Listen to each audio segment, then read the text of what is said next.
How's it going, everybody? Welcome back to Elvis Junction Reviews. I'm not alone. I have my friend Lego Tech. Say hi. Hi. Hello. Hi. We are here. Earlier today, we went to the Niles Canyon Depot. The depot in Niles. They were doing some kind of open house. So they were selling some stuff. Well, we might have bought a few things, and when I say by a few, I mean over 30 pieces of rolling stock, almost 10 buildings, and a lot of stuff. Around 50 individual items, I'd say. Yeah, we have a lot of stuff. So we're going to be showcasing all those today. Yep. Go get us our first product. Okay, should we do it? I don't care what you pick, just pick something. All right, here's the first three things. All right, just set it down on the carpet here. That's not a carpet. Okay, so it looks like we're looking at some heavyweight 6-axle coaches here. I believe they're Santa Fe. This one does not say Santa Fe, but these two are. So one we have is missing trucks, the other isn't. They were each $1, so we just had to pick them up. And as you see, you can see Or through. Yeah. So, and we have a cafe observation car, as you can see, and it actually does have the colored, what was that, tarp cover? I'm not sure. And this is old stuff, so it is kind of dirty and grimy, but they will be eventually fixed. Yeah, plans are to like fix all this stuff up because when you're like young and you're not like 56 and have $2.5 million for model trains, you kind of want to go on the cheaper side. That's a bit of a crazy statement. Let's try to keep those statements to a minimum. I will, but that's just the basics. And you see this is a RPO Baggage Express. All right, so let's trade these out for those. If you want to put those down, we'll hand you these. Sure. Let me just put these down. Our next 4 products looks like we have it's 5. So we have 2 tank cars. This one says DOW, probably Department of Washington. I'm not sure. Yeah, that's what I believe this is. There's a tank car here. We have another one here that says Pan Pacific Commodities, producers and refiners of coconut oils in Downey, California. It needs a little bit of work done, especially on these piping and things here, but that's something Lego Tech can do because he is pretty good at fixing stuff. I'm a bit of a beginner, but that's the thing here. This stuff was very cheap, but like if you fix it up, it's a good model. So this is the best stuff to purchase to try and work on something. If it breaks, it's just $1 you lost. So next up, we have this 50-foot Erie labeled gondola. I believe it says it was built back in '36, and it's got some dust on it. These were all $1, correct? Yeah, each of these freight cars here were $1 if they don't have a box. Next up, we have this B&O Chessie System 40-foot gondola, and as you see, it has Chessie, the sleeping kitten. It's all covered in dust, but it does have knuckle couplers as opposed to the Erie, which does have hook horn. Horn hooks. That.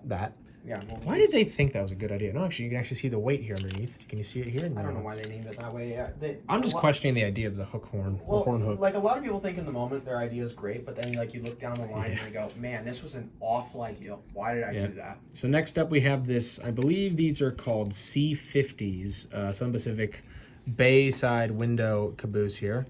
As you see, one does have a coupler, the other side does not. And as you can see, the weight's taped in, which is very interesting. It's taped in there. But it looks a little faded, which actually does kind of work. And then you see it is missing some parts, but I'm sure you'll be able to find some stuff to source. Yes, I have ways of getting parts. I know people. You have sources. I have way too many sources. It's crazy. Sorry. I'm going to next give out the one of the things I'm getting as a set for a friend. That is right. We did not just buy all this stuff for ourselves. A lot of this stuff is going to friends. The stuff I listed just a minute ago, we showed off, is going to a friend's. This is because these cars here are just open hoppers because my friend is wanting to build a late 40s, early 50s steam-powered coal train. I'm going to tell you right now, some of this stuff will need to be repainted because this Conrail thing does not exist. But as you can see, it is a 4-bay situation, and it looks like it's gravity fed. So we have Conrail, we have Rock Island Express, we have Union Pacific, Beast Pacific, Ship Union Pacific. Exactly. Then we have a Reading line, which is very nice. That one will work because coal hauling railroads were more prominent on the East Coast. Look at that. Wait, move in his frame so the viewers can see it.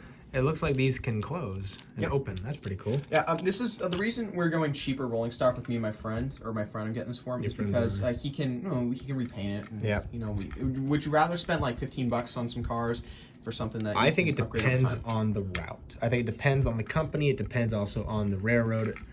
Anyway, here we have a Missouri Pacific, the route of the Eagles, and it has the lovely chainsaw logo. On there.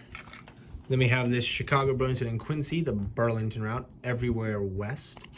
We have this 2-bay here. That almost looks like a, you know, this. Look at these. These are very. That's a unique style of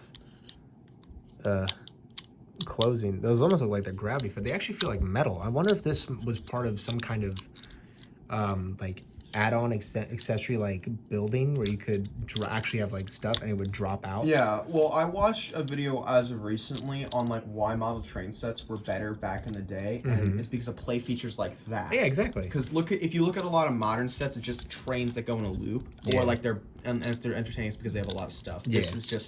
This is a play feature that was on older stuff. So let me hand you the next item, Anyway, and so then I'm going to start to take this all back and put it away. so now we have. So I haven't looked at these yet. Okay, let me take these Yeah, ones you can away. take all Like, those. put that down. So we have Boston and Maine here.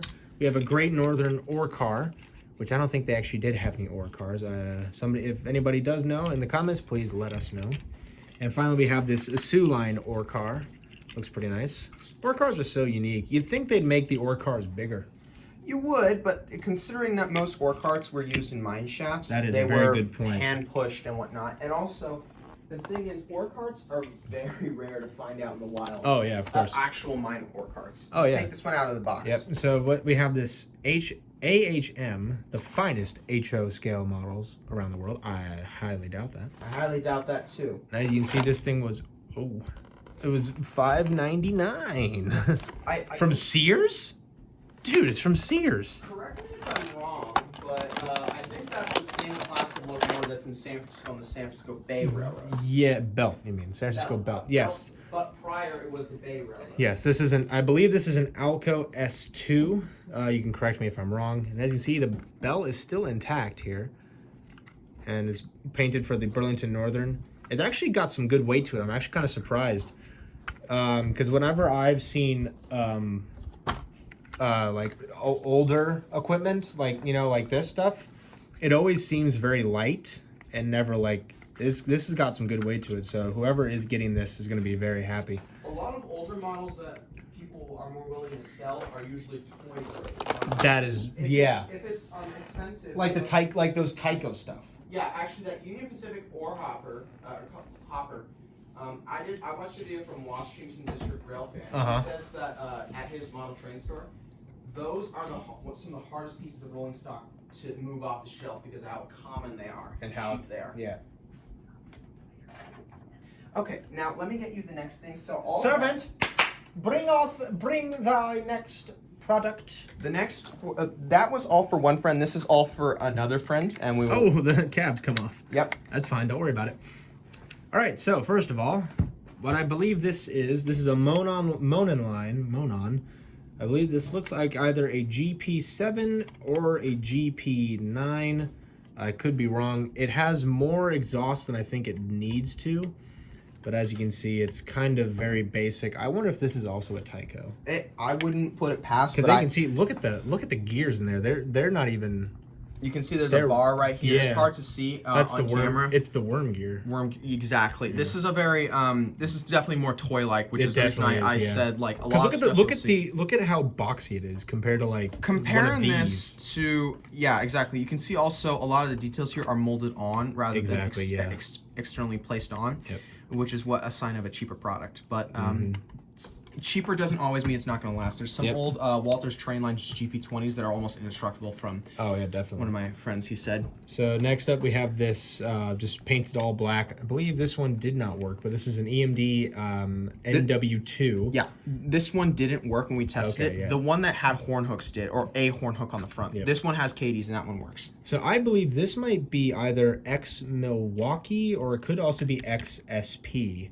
Because the SP, when we stopped by the canyon, I don't know how well you saw it. Well, a video I posted on my channel, which I'll leave in or he might link it in comment or description. But SP had these number boards right here on the movie. So I'm thinking this might be an XSP unit, but I'm not sure. We aren't sure. We have another NW2 right here. And as you can see, it's had a much rougher day than the other one. But this one did run, and as you can see, it's kind of broken here. The handrails are quite, and you can see the weight inside there. I think that one actually was XSP because if you look on the side here, you can see some red paint coming through. I think that would be because SP usually had like on the running boards would be red and some parts on the top, and the main body would be dark gray. Probably. And one of the other things I want to quickly point out about this model is when we started to try and run it, it was like struggling, but after it started to break in, it actually started to run pretty smooth. So like a lot of these models here that are older are actually kind of almost indestructible in some aspects. So this is actually, it's only rear wheel drive. These are just, those roll freely. These do not. So it was, so the reason why it had so much issue is because only this is running, not this. So it makes me wonder if like eventually if you're going to open this sucker up, or whoever's going to open this up, I wonder if there is another gear right here. There might be. I mean, the guy who's going to open it will probably, I'm not sure if he wants us to say his channel yet. But yeah, whatever. Oops. Sorry.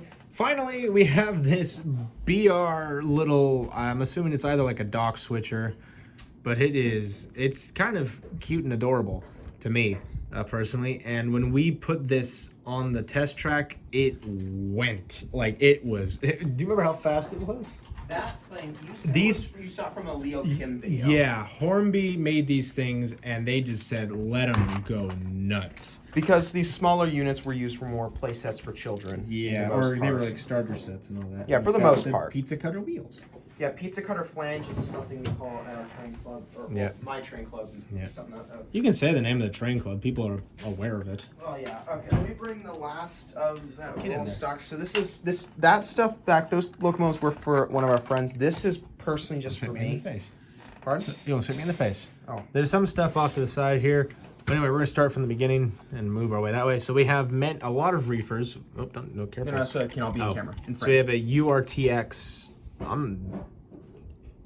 I don't know how to say it. I'm not going to. That looks like, I don't know. Oh, it's Iowa.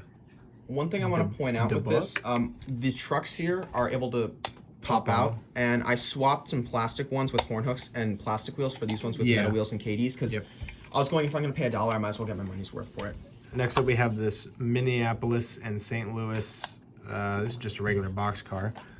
The Peoria Gateway. So that's very nice. Yep. It's got and it's still got its brake wheel on top, which is cool. Next up, we have a Heinz, pickles, Euclid, and figs. What's a Euclid? I don't know. And we have onions, soups, and sauce. 57 varieties. Heinz, you know, the legendary ketchup makers. They do more than... I'm sorry. Do not touch my tripod. They do have more than just ketchup. Yep. Over here in the background, we have I think this is a 52. No, it's actually a 59. Oh, it's a 59 foot. Yeah, okay. This will go great with my GP9. Oh, cool. Because I'm building like a late 50s, early 60s kind of freight train for that.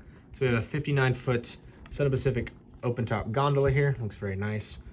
And it doesn't look like, I don't think there's anything wrong with it.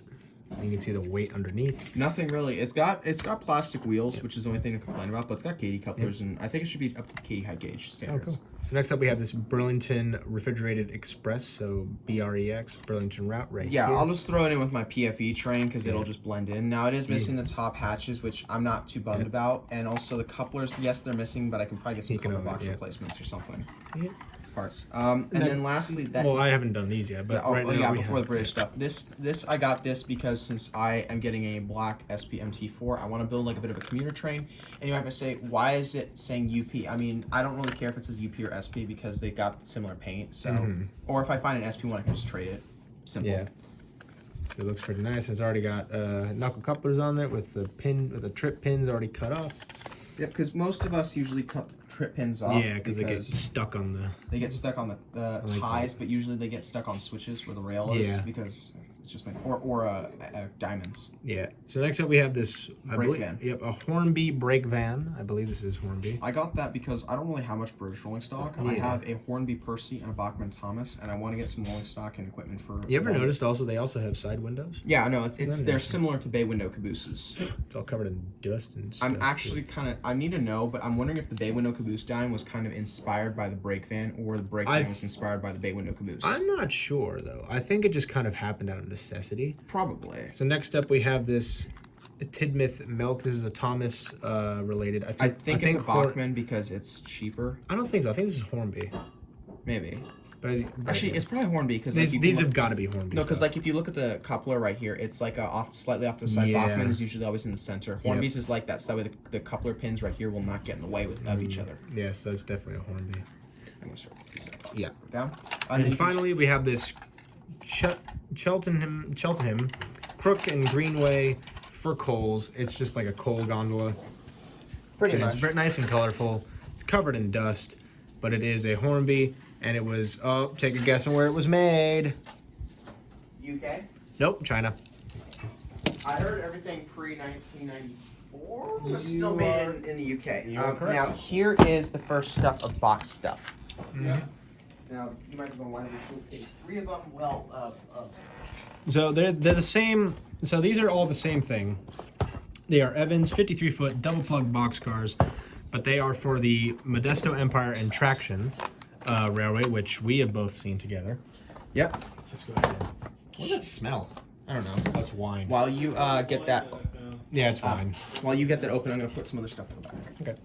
So let's go ahead and get this thing out of its box. It's kind of basic in terms of its. Design. Yeah. So as you can see, here it is out of its box. However, I apologize for the shadows. It's nothing I can do. It is the They end were of the probably day. like the best pieces of rolling stock there, in my opinion. They have metal wheels. They have proper couplers. I mean, it's Atlas, so Yeah, it's Atlas. Atlas. Atlas, National. for the most part, I've seen has created some pretty good rolling stock. Oh yeah, of course. I have some good Atlas stuff. The one thing they did fail on was their 53-foot articulated well cars, which were made I'll of explain why plastic. that's there in a minute. Yeah. You'll find out why. Yeah. We're gonna break it. No, not that one. Okay, Alright, so- could I show off the electronics I picked up? Let me get these. You want to go Let those me two get first? let me get these out of the way. Okay, and then yeah. We'll talk about those. So next up we have this 4-axle heavyweight coach. The idea for this is to turn it into like an abandoned coach on the side of the track. So we will not. If you hear that noise, that is because we're filming in a bigger room because we couldn't fit in my room. Yeah, because there's 2 of us and like Two you can big, see yeah, how two many big items we adult have. humans. Yeah. 2 So adult this- humans in their 20s. I mean, yeah, it's not really gonna fit very well. No. As you can see, it says coach on the side, so it looks very nice. This will become just an abandoned wreck. And for a dollar, you can't really go wrong. Yeah. So next up we have this Bachmann made in Hong Kong Santa Fe F unit. You will find out what's going to happen to this at a later date. We are not going to spoil that. One thing I want to say about the F units that are Santa Fe is that Washington District Rail fans said that usually the Santa Fe F units are super hard to sell because so many companies make these. These are Yeah. oversaturated. When we were at that show, I mean, why wouldn't you make a beautiful engine like this? yes, but the problem is that there's just too many of them out there. When we were at the show, I saw like 5 or There was 4 or definitely 5. at least 5 or 6. In there. Yeah, or even 6. Yeah, and it was just they were all A units, no B units. Well, I thought there was one B unit. Maybe there was. I think there was. No, maybe you were thinking about the E units. Oh, you're right. there was You're a right. bunch yeah. of Santa Fe E7s, units. yeah. You know what's actually interesting about this? Yeah. So on the side it says 307, but if you look closely at the number boards, you're not gonna be able to see it on camera, I don't think. But it does say 215. Seriously, take a look at that. All right, so next up we have this 1,000 piece. Speaking of Santa Fe, and I have seen this locomotive in person, number 347C. California State Railroad Museum? Absolutely. So this is a 1,000 piece puzzle. So that'll be very fun for you to make. This is the only reason I picked this up because it was $1 and I wanted a puzzle that's railroad related. I do like the Santa Fe F7s. My problem with them is that they're just the market's so oversaturated Yep. with them. So now we have some. Well, actually, before we look at the electronics, we have this scenic over the accents. We have some dogs and cats. We'll get over that in a minute. And as you can see, this is my favorite bit. We have a dog peeing on the fire hydrant. Yep. So next up, we have this USB. We don't exactly know what it is. We're a little nervous to actually plug this in because we don't exactly know what this is. And honestly, you know what? Screw it. I'm gonna take this plastic off. Right after, I'm going to go over these 3 Yeah. pieces because I picked them up and I want to know You why. go ahead and talk about Okay, those. I'm so just gonna. this is not something we picked up there, but this is my main No, running locomotive. no. Obviously, we picked this up for I- $5,000. Obviously, I paid $120 for this locomotive a while ago, but if you look at this thing, it's missing parts. This thing needs a lot of work. I love the SPMT4s, but I'm not gonna go pay over $500 for new ones, and this thing has Tsunami 1, so I'm wanting to upgrade to Tsunami 2. Just for reference, that is an Athearn Genesis unit. Yeah, exactly. Now this I'm not sure what it is. I think it's either a decoder or a keep alive for a unit. I'm not sure. That will probably be a keep alive. I think this is a speaker right here. A sugar cube? According to this, it says it's a sugar cube speaker. This one apparently is a sugar cube speaker from one of my other friends, yeah. so it doesn't matter. But the point is, if that's the case, that means I got a sugar cube speaker. And all I need is Tsunami 2 for this thing, and then I have the speaker, I have the decoder, then it'll be there. And this was like $1 each for these? Yeah, roughly. Because these were donated. And this was free. Yeah, because we don't know what's on that. It's a mystery. Don't know, and we're actually like really worried about it has lights on it, so I don't know. I don't know what's in there. We'll put this back here. Should I start to pull out the buildings now? Yeah, if you would like to. I can do that. Okay, so now next up we bought some. Actually, hold on. Get the Walther's Cornerstone thing first. I feel like I'm forgetting something, but I'm looking back there and we're not. I don't know. I just think we are because I have the boxes of this stuff. All right, so next up we have this Walther's Cornerstone Series Electric Utility Pole Set, which is very nice looking. So this is for me, and I'm gonna have a friend of mine build these. Maybe not you, but somebody else helped me build a Amtrak station, so he might build these for me. But we will see. So you can see they look very nice, and they look very. These are still around today, not as used as often, but as you see, they were $10. They weren't actually $10. They were like what, $5? Yeah, pretty much. It was $5 for each detailing kit, pretty much. Right. So it was a pretty good deal. Yeah. Next, I've made some headway. I'll bring out. Like, why don't you bring out? Yeah. Well, these ones. Then we'll do like we'll go from smaller to larger. Yeah. Why not? 2 at a time. All right. Hold on. I'm getting leeway here. Oh, what the hell is that? This device complies with Part 15 of what? Do you want to take a look at these 4? I'm in the middle of this. Can you kind of talk about those? Okay, now I don't think we paid for these. We did not. They were all free. These ones were given to us because we were already getting a lot of stuff. And like the guy that was running the show, he noticed that because most of the stuff you already saw, I'm given to other people or got for other people. Hey. Mr. We'll call him H, and gave it to us, and here Elvis Junction Reviews here kind of wants these for a future layout, so these they really harken back to the Painted Ladies of San Francisco if you've never heard of them. And by the way, I did manage to get this to open up, and here it is. I don't know why the tape was on it. That's not tape, it's like a plastic cover. It's to keep it's to keep dust off of it. I guess so. What is it? I don't know. What is it? Want me to read this aloud? This device. You can read it yourself really quick before we read it. The device complies with Part 15 of FCC rules. Operation is subject to the following 2 conditions. This device may not cause harmful interference, and this device must accept the interference received, including interference that may cause undesired operations. We still don't know what this is. It has a chip on it. I'm genuinely worried about it. Actually plugging it in. I probably might not. You might need like a... Linus Tech Tips had like this thing where you plugged a USB port into something, so then you could put a USB port into it to protect your phone.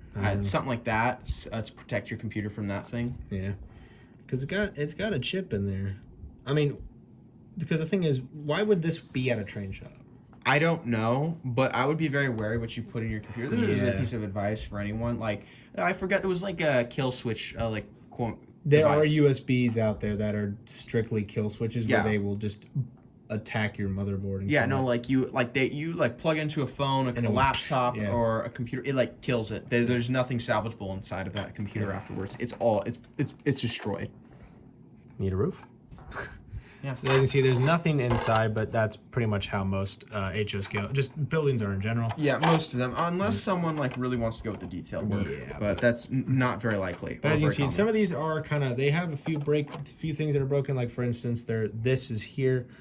I mean, you really can't see it, but that part right here does not exist right here, which is I think why that roof is coming off so easily. And you can see, well, that just came off. But some of these still have some. So these are the best 2 right now, in terms of not being dead. And I've just noticed there's a bit of a do you see the slant in there? Yeah. It's kind of a warp. Probably a bit of a warp. But actually, look at that. It actually has a fake... curtains. Yeah, fake curtains and the garage. There's a monster in the garage. All right, let's see what we have next. Why does it look like it's lit up in there anyway? I don't know. I think that's The shade of the plastic. Maybe because it's yellow. Yeah, I think the yellow tint to it makes it look like it's got the light on. Maybe. All right, let's move these off and look at our final things. Let me take this one down, and I'm gonna give the second to last building. And Well, just move all these three off first. Yeah, no, I'm gonna put this one on so you can start to review it while I take the rest off. Oh, well, they're in the way. Hold your head. It's right here. Thank you. All right, so next up we have this manufacturing plant. It says WS Engineering and Manufacturing Co. It's actually a really good looking model. I don't think there's anything wrong with it or anything broken. Did you see anything broken with it? I don't think so. I didn't. No? I don't think so.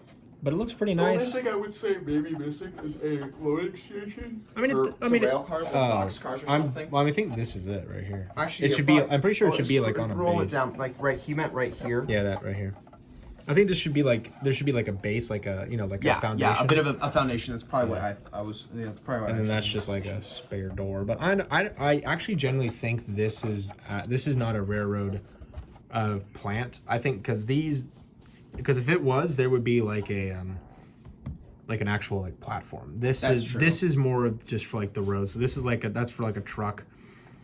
But yeah, but it's a very nice looking model. It'll look nice on the side like of a layout, like for like if you're doing like a small town. Who knows? Maybe this was for a layout that's set in like the 90s or something. Or just this is more most like local freight's gone at that time. You got any glue? I think this would really work for like a 40s 50s layout, definitely. How so? Well, just look at the architecture. That's the biggest thing. Yeah, this is not. Yeah, exactly. This is not modern enough to be. I mean, you can still use it. It would probably be a little more dirty and all that for like a modern day thing. But this definitely would fit during the 40s, the 50s, and the 60s because of just the architecture. All right, let's bring out the final thing. Final thing is something rather holy, actually. Yeah. Oh. I don't know where that piece goes. So. Maybe it's interchangeable. I don't know. We have a church. It looks like more like a Catholic church from my knowledge. There you go. The big spire. Oh. Let's see. It's a little big. I'm trying to figure out where this single piece goes. I genuinely don't know. But, wait. Just put it on top there for now. There we go. That's the tower. Yeah. But it's actually looks pretty nice when you look at the side of the church. It looks pretty nice. There's a star. It's pretty well detailed overall. Yeah. Now the fact that this just wants to come out just is a little concerning. No, I think the reason it usually comes out is because look at how tall it is. Yeah. Oh, that's a good It's point. that way it makes it easier for movement or whatnot or storage. Oh yeah. Because think about it, you removing several inches off the height. And this is the cool part. Look, it's already got. Somebody really put some love into this, and they put bushes and whatnot on it. Vegetation. Yeah, it's covered in dust. This thing's been probably sitting in someone's attic. Yeah, keep in mind where all this stuff was sitting in a storage building for the longest time. But it was sitting in that guy's garage from the train club over at Now's. I thought you said it was in a storage unit. No, it was in his house because he was testing some of the stuff that he was gonna sell because he had a brass 080. He wanted to list he had to list everything. Yeah. Well, he does that at a time. Oh, that was unholy. Oh no. So, as you can see, we had a lot of stuff to go through. This is in fact a 30-minute video. Yeah. How many people are still watching? If you did, say right now, put the timestamp in and say aye. Yep. One of the things I do like about this event was you fairly inexpensive stuff. We only spent like around $50 on all this stuff. Roughly, yeah. I'd say if you're getting in model trains or you're like just on the tight budget for trains, this is like the best way to go. Go to a local train show. Yep. That is from a club that's got donated stuff. It's usually gonna be cheap stuff, but you're gonna pay a decent price for it. Yep, like $1. $1. And you might get a free building. If you're exactly. Depending on how things are, you can be more fortunate or unfortunate, depending on the situation. Yeah. All right. So, if you enjoyed, please hit that like button. Also subscribe if you've not, and go subscribe to Lego Tech. There will be a description to his channel in the description down below. Sorry, there'll just be a link. And just check in on Wednesdays at 9 a.m. Pacific Standard Time to see what I have to review next. And we will see you in the next video. Bye for now.